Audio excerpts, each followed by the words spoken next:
So it's the 26th of May 2022. And this time, right now, is the time for us to train our minds, to bring them to a place of peace, of respite from all of the sense impressions.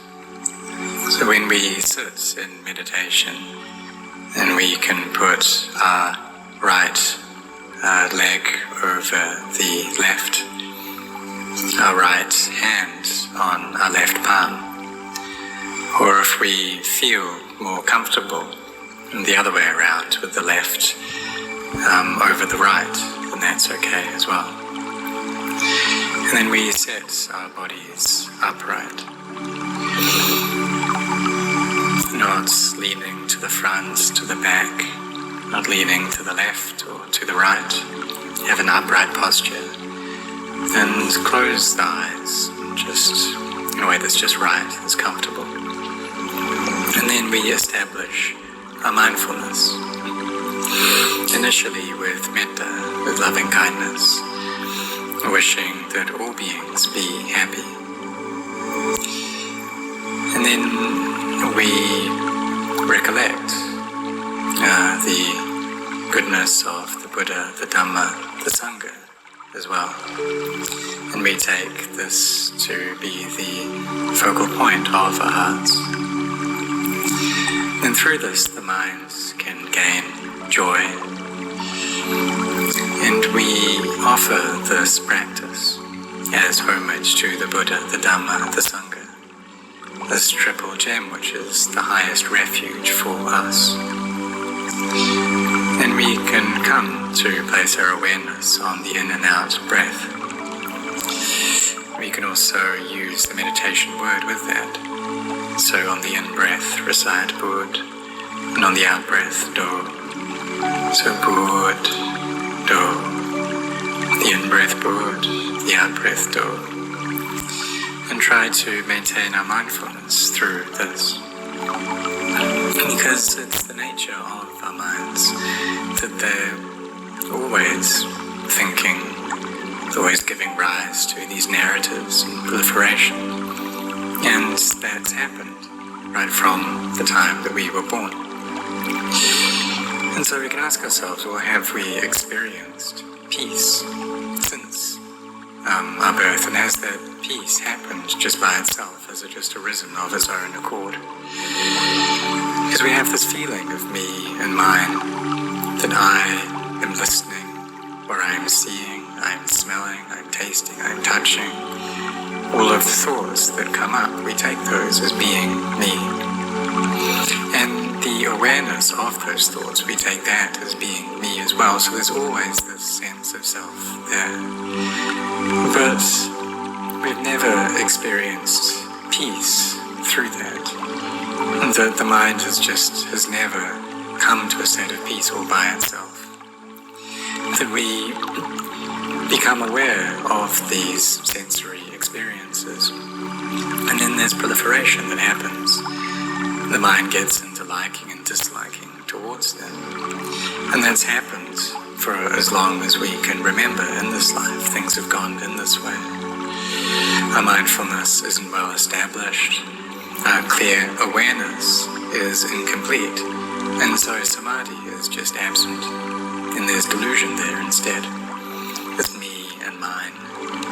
And so knowledge through wisdom doesn't arise.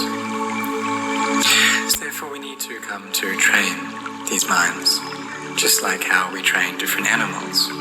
We train elephants or horses or buffaloes or even monkeys.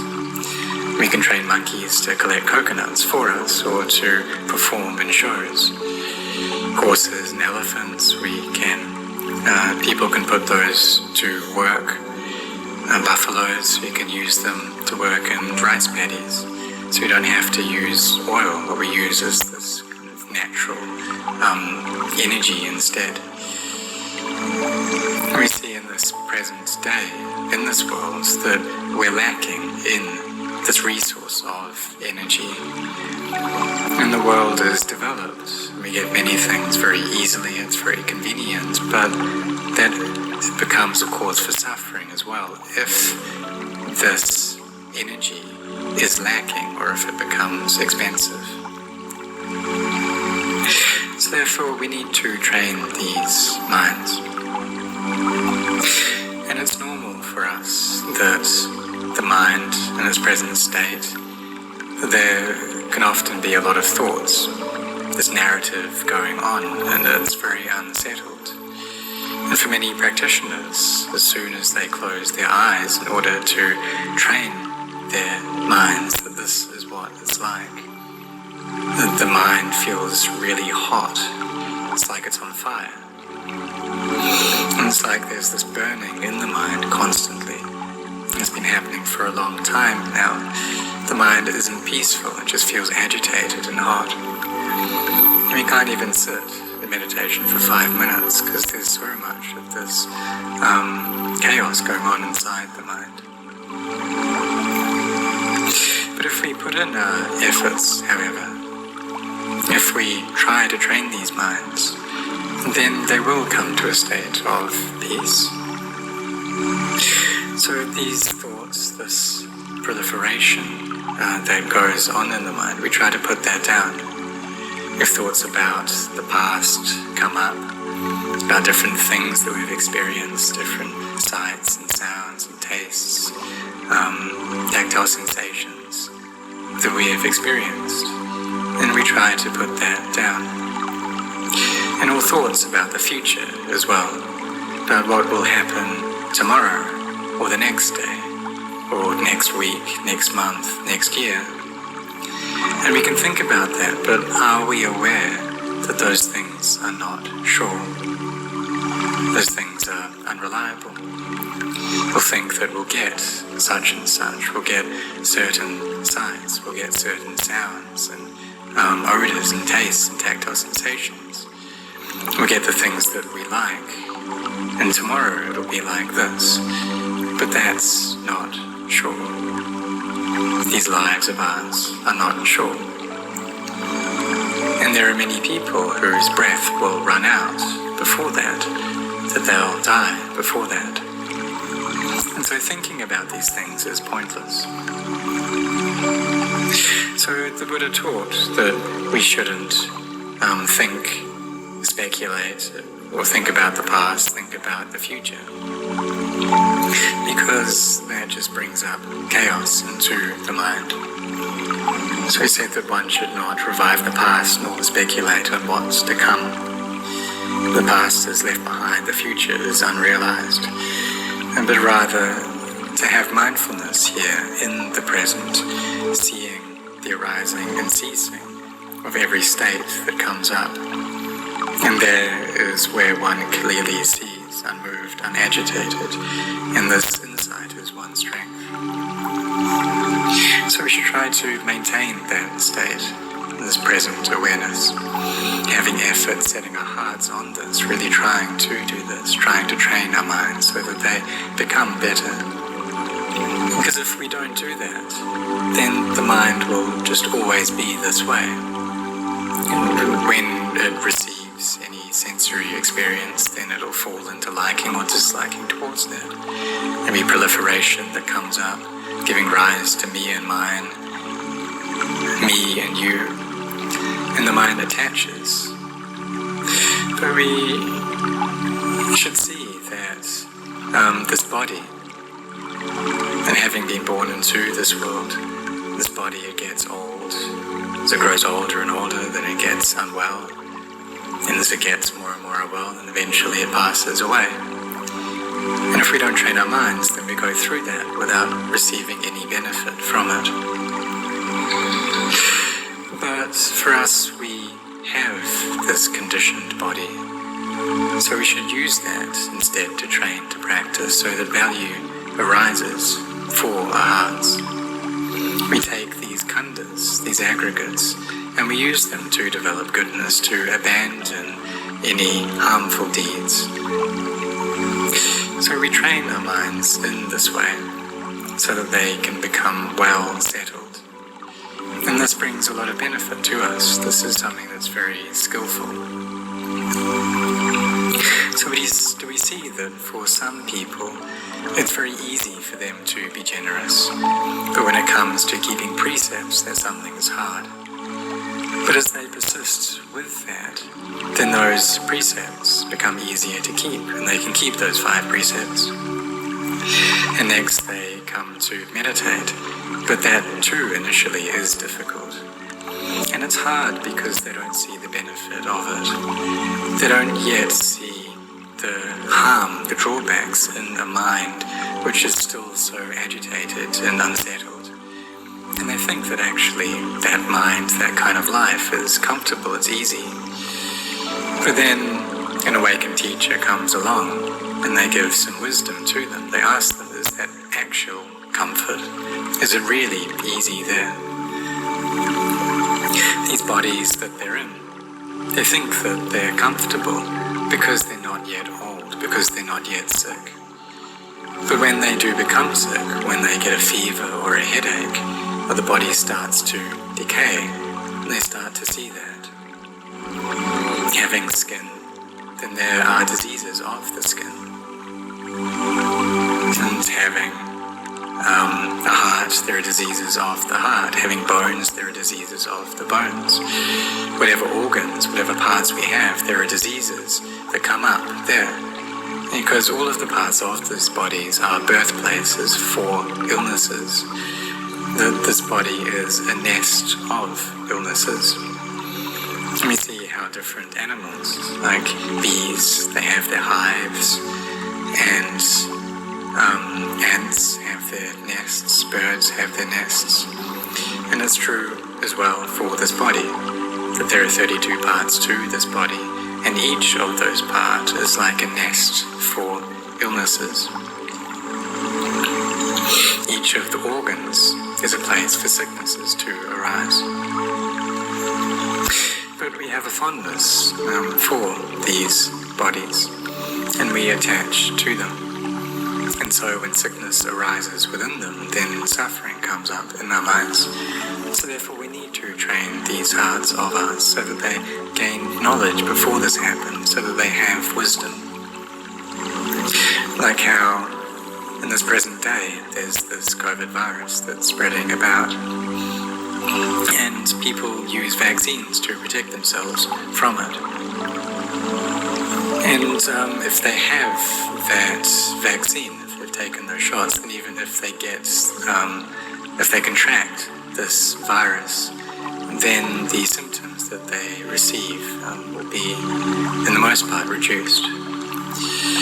But some people, they have a natural vaccine as well, which is a strong and healthy body. And even though we try to develop this immunity in our bodies, we, for the most part, don't develop immunity for our hearts. And so our hearts don't have that strength to ward off illnesses. So when they receive a sense impression, they just get all stirred up by that, and they experience suffering. And some people, they need this first. They need to rely on this suffering, this noble truth of suffering. It needs to get to the point where they're not able to sleep, they're not able to eat, and they think about so many different kinds of things. Their thoughts just go on without end, and they get really upset. And so there's this suffering that comes up, this great suffering, and it's natural for us that when we experience that we try to find a way out of it. Just like if we're in a house, but that house is caught fire, and it's hot, and it's just our nature that we're not going to stay there, that we're trying to find an exit, try to find a way out from that heat. So this is talking about it physically, using our bodies, or trying to find an escape route for our bodies. But if we look well, then we'll see that it's like this entire world is on fire. It's burning with the fire of old age, burning with the fire of sickness, burning with the fire of death. And in each day that we stay, we get burned by this fire. But it's a fire that people can't see. It's It's like a cool fire. If it was a hot fire, then people would feel it, they'd see it already. But this is a cool fire. It's like the fire of attraction, the fire of delight, or of delusion. It's a fire that we can't see. But if wisdom comes up, if this vipassana jnana comes up, this knowledge that comes through insight arises, then we gain the view that it's like all beings are engulfed in flames, the flames of old age, sickness, and death. And we're all burning with each passing second, and minute, and hour, and day. And when we gain this knowledge, it can affect our hearts very deeply. We see that old age, sickness, and death is constantly closing in on us, and so we try to find a way out from that. And this is how the Buddha saw it. He saw it clearly, these fires of old age, sickness, and death, how we need to be separated from all the things that we like, that we love. And even though he had everything that he could want, he needed in his life externally, he asked himself, well, why do I need to be separated from these things as well? He saw that there's birth and there's death. So he also intuited that there needs to be a state which is free from birth and death. And this is the wisdom of the Buddha, that he could realize that. So he sought this path to awakening, and found that, was able to awaken by himself, become an arahant, become the fully self-awakened Buddha. And then he had this kindness in his heart to tell and teach others about this path that leads us to true happiness. So at the very least we should put our efforts into that, abandoning any unskillful deeds, giving rise to skillfulness, making this mind bright and pure.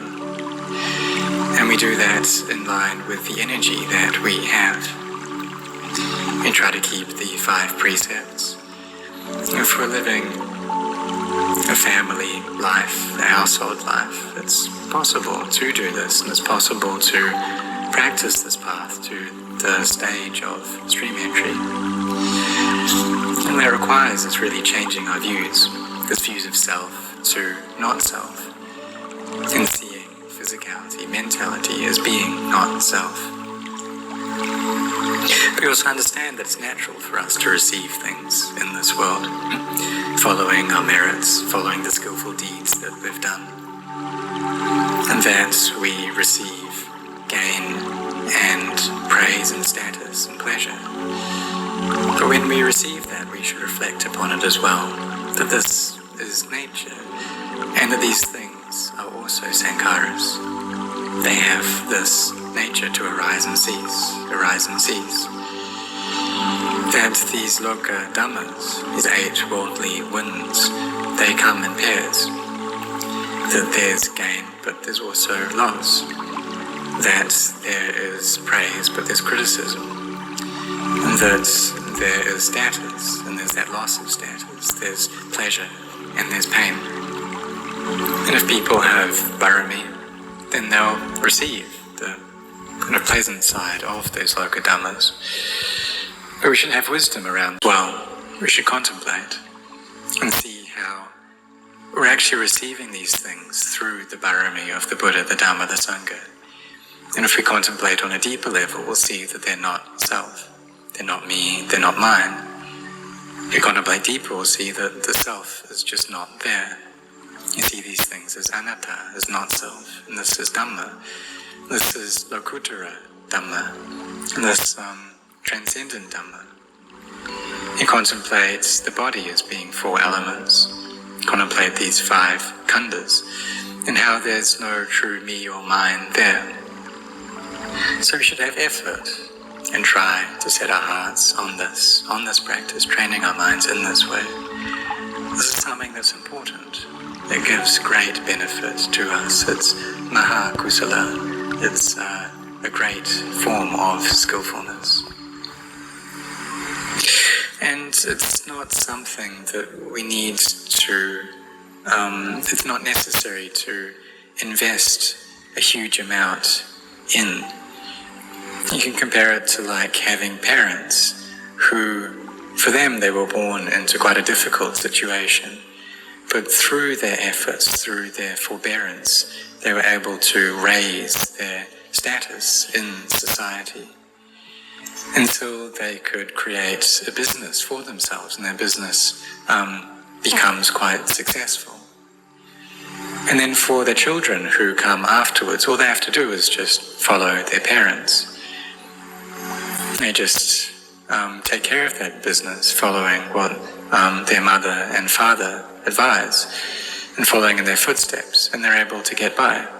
They don't need to start up a new business all by themselves. So it's like the Buddha, that he created this Buddha Sasana, this Buddhist religion for us, and we don't have to create it by ourselves.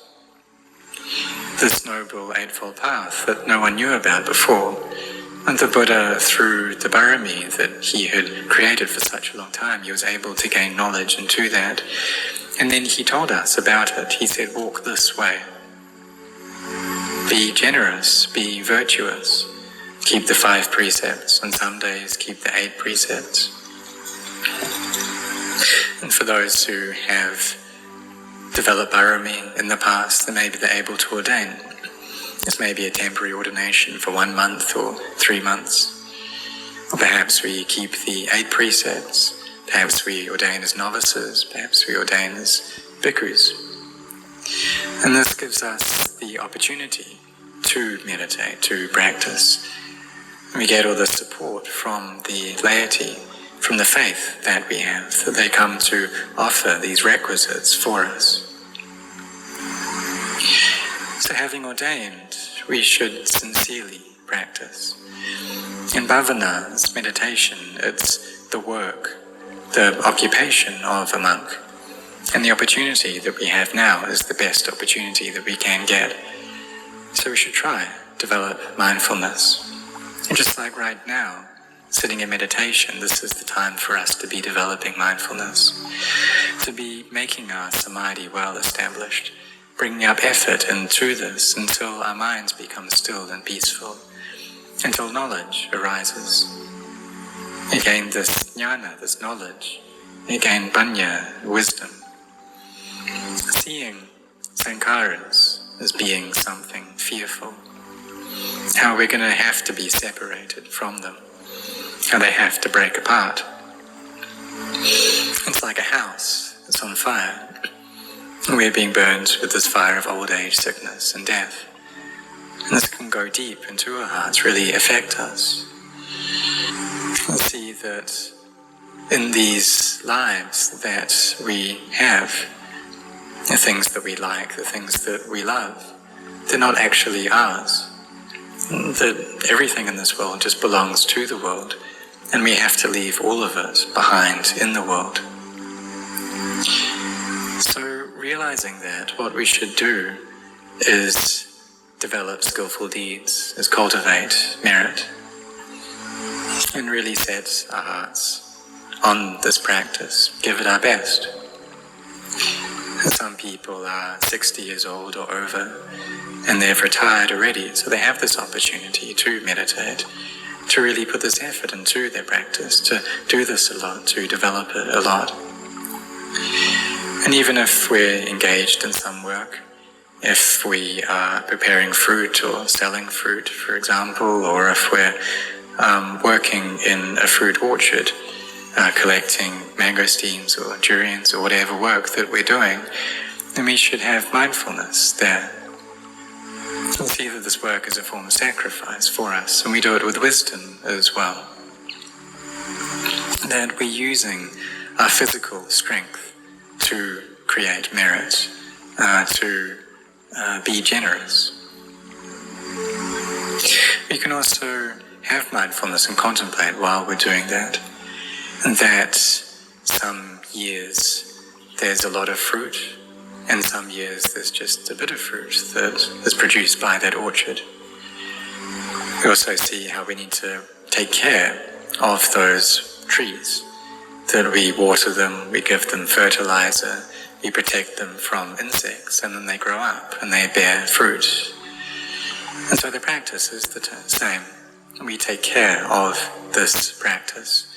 We train our minds like that so that they come into peace. And some people, they have a lot of doubts when they practice. They can ask themselves, well, which meditation object should I use? What will bring me to peace? And they can wonder about this a lot. And reciting Buddha, they try that out, but it doesn't bring peace, so they doubt about it. So they try using metta bhavana instead, but that doesn't bring up peace, and so they doubt about that, and their minds just become all agitated. And they think, well, this isn't the right path. This isn't going to give me peace. But even when people who have a lot of doubts experience peace, and they can doubt about that peace as well. What was that peace? What state was that? So it's like we're planting a tree. And so we put that tree into the ground. But then in no long time, we want to know just how much the roots have grown. So we pull it up from the ground and we take a look at the roots, and then we put it back in the ground. And we do that a few times, and then the tree dies. And we're not able to eat the fruits that come from it. So for us, we should have confidence in the meditation objects that we're using. Whether it's Buddha, Dhamma, Sangha, whether it's contemplating all things as being emptiness, using this contemplation to bring about peace. So we do what is suitable for our temperament. You use whatever method works to bring about peace. And if that does work, then we should develop that. We should firmly train ourselves in that. And in no long time, we'll experience that peace. So, and then when the mind is in a peaceful state, we can contemplate and gain an understanding into nature, seeing all things as being anicca, dukkha, anatta, as being inconstant and stressful and not self, and we can see that clearly. In every day that passes, we should spend some time sitting in meditation, because all throughout the day, the mind is giving rise to me and mine, and it's not in a state of samadhi, and wisdom hasn't arisen. There's this me and mine that's coming up, but we can ask ourselves, is it actually me? Are these things actually mine? And they're not. And the state, the true nature of the Dhamma can appear here. And when we see people, it's like they're not people. It's like we just see robots or puppets walking about. But they're not people, they're not beings. They're not selves or individual. They're not a me or a you. And here is where the mind turns bright. Here is where we see the Dhamma. So we should train ourselves in this, because this is something that actually belongs to us. It's an inner wealth. You see, with the external wealth, the houses, the various possessions that we have, they are subject to being destroyed by fires and earthquakes and floods. And that they don't stay with us forever, that they need to break apart. Or perhaps this destruction is caused by human means, that it's people who break them. But whatever the case, these things are not sure. They don't stay forever. These are things that are temporary things, because they're things that exist in the world. And so being in the world, they're subject to fires and floods and volcanoes. In this world, they're subject to breaking. That's talking about external things. When talking about internal things, we talk about this body. And we see these bodies now as being strong, beautiful, and young, but that's not sure. So we should try to give rise to this wisdom, which solves all of the suffering in our hearts. And so we can gain a refuge for ourselves, and we can see the Dhamma